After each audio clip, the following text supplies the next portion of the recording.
դժվարին ժամանակներ են ապրում, մեր բանակները դժվարին ժամանակներ ապրում, բայց հուսանք, որ ամեն ինչ լավ կլինի։ Կա այդ նախադրյալը, որ ամեն ինչ լավ կլինի, այսինքն ամեն ինչ արվում է բանակը ավելի լավ, ավելի մարտունակ դարձնելու համար։ Այսօրվա աշխարհաքաղաքական իրավիճակում, եթե այդ նախադրյալները չլինեին, ապա ուրեմն մենք արդեն պետք է բոլորս ձեռքներս ծալած, ճապրուկներս դերսած եւ Հայաստանը լքելու պատրաստ լինենք։ Նախադրյալներ կան, շատ դժվար է, նախադրյալներ կան, բայց մենք պետք է այդ նախադրյալները, ոնց որ ասում են, ուժեղացնենք, ջրենք, զարգացնենք, որպեսզի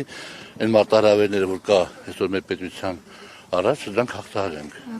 Եթե հակառակ դեպքում մեր ստգալը, ձեր ստգալը, ես մեր ընկած տղաների հարյունը իմաստ չէր ունենա։ Պարոն Աղազարյան, իշխանությունը այսօր եռավ լուրջ չի եկել, փոխարենը 3 զոհվածների հիշատակի օր էին հռչակել իրենք այդպես եկան, այսօր էլ չեն գալու, այդ մասին ինչ որ դիտարկումներ ունեք։ Դե ես չգիտեմ, ես մի քիչ ես արողակարգային բաներից մի քիչ հեռու եմ, ճիշտն ասած։ Ես կուզեի, որ դա նույն օրը լիներ, նույնիսկ։ Ես կուզեի, որ դա նույն օրը լիներ, որովհետև իրար շատ կապված են, չէ՞, դրանք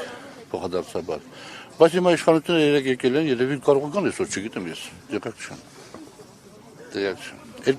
Երկուսը ունեն իրենց խորհուրդը։ Այն իր խորհուրդն ունի, սա իր խորհուրդը։